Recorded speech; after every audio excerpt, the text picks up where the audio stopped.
যবে থেকে আমি তোমাদের সাথে আমার কেকের সমস্ত টিউটোরিয়ালগুলো শেয়ার করে নিচ্ছি, একটা রিকোয়েস্ট আমি একদম প্রথম থেকে পেয়েছি যে, "দিদি একবার বিটিএস থিমের একটা কেক বানিয়ে দেখাও না।" কিন্তু বিশ্বাস করো, প্রথমবারের জন্য যখন আমি কমেন্টটা পেয়েছিলাম, আমি জানতামই না যে বিটিএসটা আবার কী জিনিস বা বিটিএস ফ্যান বা লাভাররাই কারা। হ্যাঁ, এটা তো আমি যখন কমেন্টটা পড়লাম, তারপরে রিসার্চ করে জানতে পারলাম একটা ব্র্যান্ড।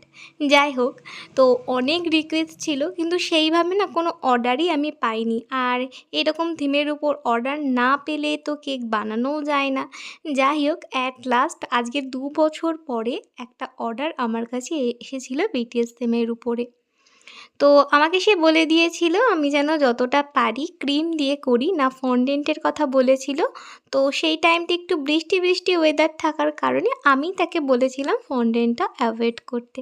তো সেই কারণে আজকে আমি এই গোটা বিটিএস থিম কেকটা পুরোটাই ক্রিমের মাধ্যমে কী করে করলাম সেটাই তোমাদের এই টিউটোরিয়ালটাতে জানাবো। আর হ্যাঁ, তার সাথে কিন্তু আমাকে তোমরা জানাতে ভুলো না কারা কারা বিটিএস লাভার আছো।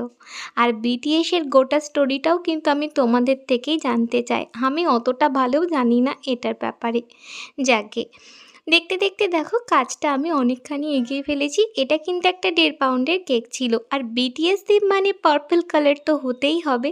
তাই আজকে আমি আর ক্রিমটা হোয়াইট রাখিনি, গোটাটাই পার্পল কালারটি নিয়ে নিয়েছি। মানে ক্রিমের সাথে আমি আগের থেকেই পার্পল কালারটা মিশিয়ে নিয়েছিলাম আর সেটাই দিয়ে দিলাম।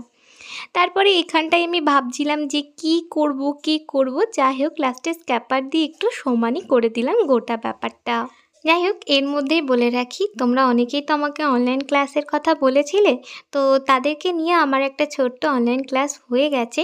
যারা ভাবছো ওই ক্লাসটায় জয়েন করবে তারা রেকর্ড হিসাবে পাবে। কোর্স ফি আমি খুবই সামান্য রেখেছি, যেহেতু প্রথমবারের জন্য আমি অনলাইন ক্লাস করিয়েছি। তো ওখানে টোটাল ৮-১০টা মতন আইটেম শেখানো হয়েছে। প্রত্যেকটা জিনিস খুব স্পষ্টভাবে বোঝানোর চেষ্টা করেছি। তোমরা যারা চাইছো ওই ক্লাসটা কিন্তু জয়েন হয়ে যেতে পারো। ওটা একটা বেসিক টু অ্যাডভান্সের উপরে ছিল। যাই হোক, তোমাদের সাথে গল্প করতে করতে দেখো কাজ কিন্তু আমি অনেকটা আগিয়ে ফেললাম। তো যেহেতু ভিতরটা ব্ল্যাক কালারের, তাই আমি একটা বাটি নিয়ে সেই সাইজের একটা রাউন্ড শেপ করে নিলাম। আর ওইটুকুনিতেই আমি ব্ল্যাক কালারটা স্প্রেড করে দিলাম। সত্যি বলতে কী বলো তো, এই কাজটা ফন্ডেন্ট দিয়ে যতটা ভালো হতো, ক্রিম দিয়ে ঠিক ততটা কাজ কিন্তু করা যাবে না। তবুও চেষ্টা করেছি যতটা পারফেক্ট করা যায়। তারপরে আমি যে ড্রটা আছে সেটা করে নিলাম। আর এবারে আর কিছুই না, এবারে এটাকে ক্রিম দিয়ে একটু ভরাট করে নেব। তো এই জায়গাগুলো ভীষণই সূক্ষ্ম কাজ, একটু ধরে ধরে একটু রেখে রেখে কাজগুলো করছিলাম। তো দেখো আমি হোয়াইট ক্রিম দিয়ে বাকি কাজটা করে নিলাম।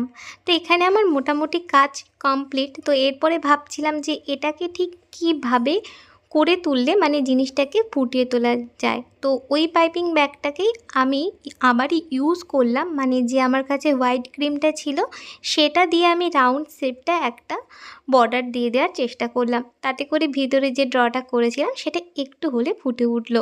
আর এখানে একটা মোদক নজল আমি নিয়ে নিয়েছি।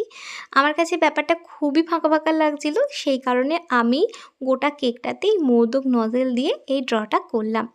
আর এই কেকের সবথেকে যেটা ইন্টারেস্টিং পার্ট সেটা হচ্ছে বিটিএ, সেটা লিখে দিলাম।